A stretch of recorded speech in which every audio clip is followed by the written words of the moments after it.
Hello दोस्तों, मैं शिबली। दोस्तों, आज हम बात करेंगे एक अनोखे निराले प्रोजेक्ट की जो दुनिया में अपनी तरह का पहला प्रोजेक्ट होगा। यूनाइटेड स्टेट्स ऑफ अमेरिका की स्पेस एजेंसी नासा एक ऐसे प्रोजेक्ट पे काम कर रही है जिसमें मून के ऊपर एक एटॉमिक रिएक्टर लगाया जाएगा।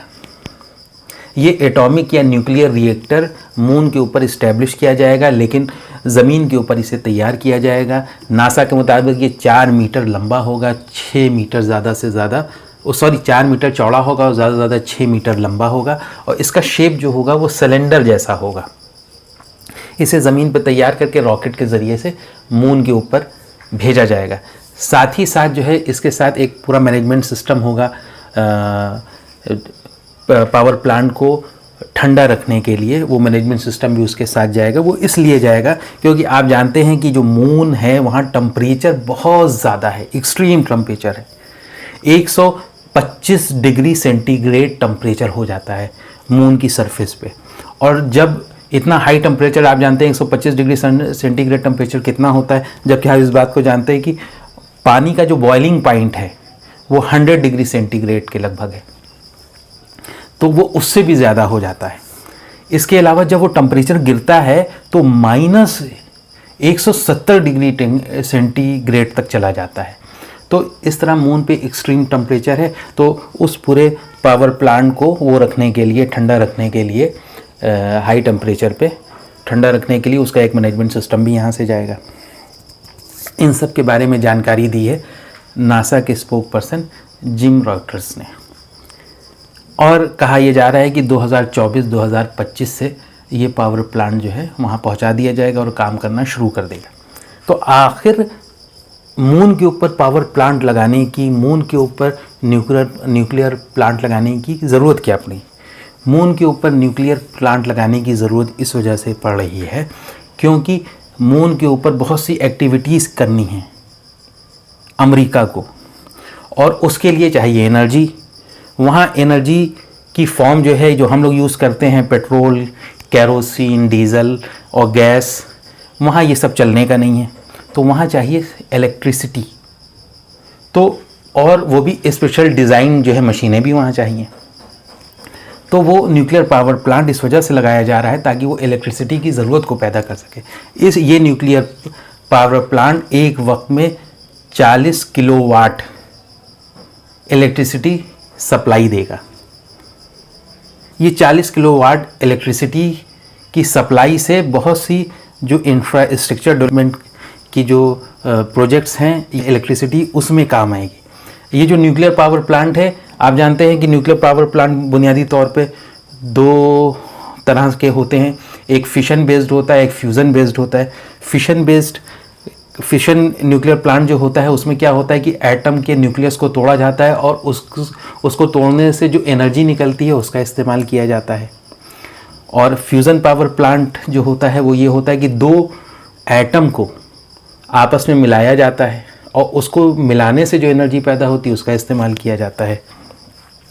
तो बहरहाल ये जो है फ्यूज़न पावर प्लांट नहीं है बल्कि फिशन पावर प्लांट है, जिससे इलेक्ट्रिसिटी पैदा करने का काम लिया जाएगा। आप जानते हैं ज़मीन के ऊपर भी जो है बहुत से सैकड़ों जो है न्यूक्लियर पावर प्लांट लगे हुए हैं जिनसे बिजली पैदा की जा रही है। ख़ुद हमारे इंडिया में बहुत से न्यूक्लियर पावर प्लांट्स लगे हुए हैं जिनसे इलेक्ट्रिसिटी पैदा की जा रही है। तो बहरहाल, तो असल बात यह है कि चाँद पे ऐसा क्या होने वाला है जिसके लिए एनर्जी की ज़रूरत है, इलेक्ट्रिसिटी की ज़रूरत है। आइए इसको समझते हैं। आप जानते हैं अखबारों में ज़्यादातर जो आता है कि चाँद के ऊपर लोग जो हैं जाना चाहते हैं, वो रजिस्ट्रेशन करा रहे हैं। कुछ कंपनीज़ जो है एडवांस भी जमा कर रही हैं। इसके अलावा चाँद को एक टूरिस्ट डेस्टिनेशन हब बनाने का प्रोग्राम रखती हैं दुनिया, और ख़ासकर अमेरिका की कुछ कंपनीज़। ये कंपनीज़ जो हैं मालदारों को चाँद की सैर कराने का प्रोग्राम रखती हैं। इनमें आप जानते होंगे एलन मस्क, स्पेस एक्स वाला, उसने एक कंपनी बना रखी है स्पेस टूरिज़्म के लिए, चाँद पे ले जाने के लिए। उसी तरह ये अमेज़ॉन ई-कॉमर्स जो प्लेटफॉर्म है, इसका जो मालिक है जेफ बेजोस, उसने एक कंपनी बना रखी है चाँद के ऊपर ले जाने के लिए, चाँद के ऊपर टूरिज़्म के लिए। तो अब जाहिर सी बात है टूरिज्म तो वहाँ होगी जहाँ इंफ्रास्ट्रक्चर होगा, रहने का होगा, रेजिडेंशियल कॉम्प्लेक्सेस होंगे, कुछ होगा, लोग रहे सहेंगे, मूवमेंट करेंगे, तो उसके लिए इंफ्रास्ट्रक्चर की ज़रूरत है। तो इंफ्रास्ट्रक्चर तब तक चांद के ऊपर नहीं पैदा किया जा सकता, खड़ा किया जा सकता जब तक कि एनर्जी ना हो। तो इलेक्ट्रिसिटी एनर्जी का एक सस्ता और अच्छा सोर्स है। इसके अलावा America, United states of America, इसकी एक स्पेशल यूनिट है जिसे यूनाइटेड स्टेट्स स्पेस फोर्स कहते हैं, जिसमें लगभग 6,500 फौजी जो हैं काम करते हैं। इनके पास 75 से ज़्यादा स्पेस क्राफ्ट हैं।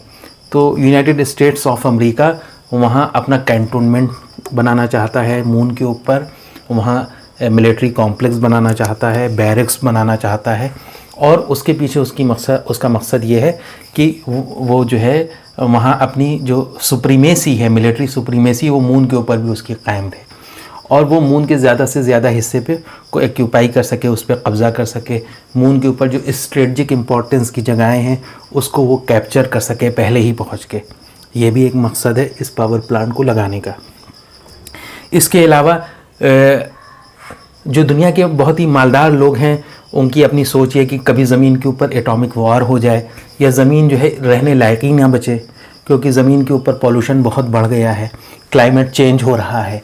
तो ऐसी सूरत में वो उनके लिए एक अल्टरनेटिव हैबिटेट हो मून, कि वो ज़मीन को छोड़ के मून के ऊपर शिफ्ट हो सके अपनी ज़िंदगियों को बचाने के लिए। तो मून के ऊपर इस तरह के भी रेजिडेंशियल कॉम्प्लेक्सेस बनाने का इरादा रखते हैं वो लोग जो दुनिया के बहुत मालदार हैं, कि अगर कभी उनकी जान को ख़तरा हो तो वो जो है मून के ऊपर शिफ्ट हो जाएं। तो उसके लिए भी इंफ्रास्ट्रक्चर की ज़रूरत है, तो उसके लिए भी पावर की ज़रूरत है, और इलेक्ट्रिसिटी जो है मून के ऊपर पावर का एक बेहतरीन सोर्स है। इसके अलावा कहा जाता है कि ज़मीन से जो मिशन भेजे जाते हैं मार्स के ऊपर इधर उधर, तो स्पेस मिशन ज़मीन से भेजना मुश्किल है लेकिन मून से भेजना बहुत आसान है। तो मून को एक अल्टरनेटिव स्पेस लॉन्चिंग पैड के तौर पे भी देखा जा रहा है, और उन्हें वाले दिनों में आप सुनेंगे देखेंगे कि स्पेस मिशन जो है वो ज़मीन से ना भेज के मून से भेजे जा रहे हैं। तो उसके लिए इंफ्रास्ट्रक्चर की ज़रूरत है उन लॉन्चिंग पैड्स को बनाने के लिए, तो उसमें भी ये न्यूक्लियर रिएक्टर से पैदा की गई बिजली काम आएगी। इसके अलावा मून ज़मीन के ऊपर बहुत सी मेटल्स पाई जाती हैं, उनमें से कुछ मेटल्स बहुत ज़्यादा कीमती हैं लेकिन वो ज़मीन के ऊपर बहुत कम मिक़दार में, इस वजह से उन्हें कहते हैं रेयर अर्थ मेटल्स। ये जो रेयर अर्थ मेटल्स जो होती हैं ये बहुत महंगी होती हैं, लेकिन मून के ऊपर, मून के जो वहाँ जो मिट्टी के सैंपल्स लिए गए हैं तो उससे ये पता चला है कि वहाँ जो है ये रेयर अर्थ मेटल्स अच्छी खासी मिक़दार में हैं। तो ये रेयर अर्थ मेटल्स को ये मुल्क और इनके यहाँ की प्राइवेट कंपनीज़ इसका एक्सप्लोरेशन चाहती हैं मून के ऊपर, फिर एक्सप्लोरेशन के बाद उसकी माइनिंग करना चाहती हैं और फिर उससे अथाह दौलत कमाना चाहती हैं। इसलिए भी जो है ये लगाया जा रहा है पावर प्लांट, ताकि उनकी ज़रूरतों को पूरा कर सके। तो बहरहाल ये सब चीज़ें तो अच्छी होने की, ज़मीन का इंसान जो है वो उड़ के जो है चाँद पे जा रहा है, लेकिन एक इन सब के पीछे एक डर भी है। और वो डर क्या है? वो डर ये है कि ये वही लोग हैं जो चाँद पे जा रहे हैं जिन्होंने ज़मीन के ऊपर सबसे पहले एटम बम का इस्तेमाल किया। ये वही लोग हैं जिन्होंने दुनिया के अंदर सबसे ज़्यादा अंधाधुंध इंडस्ट्रियलाइजेशन किया और फिर उसके नतीजे में दुनिया में सबसे ज़्यादा कार्बन डाइऑक्साइड पैदा करने वाले हैं। इसके अलावा ये वही मुल्क है जो ओजोन जो लेयर है उसमें छेद में जिसका सबसे बड़ा कंट्रीब्यूशन है, कि क्योंकि ये जो है क्लोरोफ्लोरोकार्बन जो कि ओजोन होल को बढ़ाती है वो ये पैदा करता है। तो जो लोग जो हैं ज़मीन को तबाह व बर्बाद कर चुके हैं, ज़मीन को जो है रहने लायक नहीं छोड़ा जिन्होंने, वही लोग अब चाँद का रुख कर रहे हैं। तो अब देखिए चाँद के ऊपर पहुँच के क्या करेंगे। तो बहरहाल देखते ही हैं। तो दोस्तों फिर मिलेंगे एक नए टॉपिक के साथ। अगर आपको अच्छा लगा हो तो प्लीज़ लाइक कीजिए, शेयर कीजिए। बहुत बहुत शुक्रिया।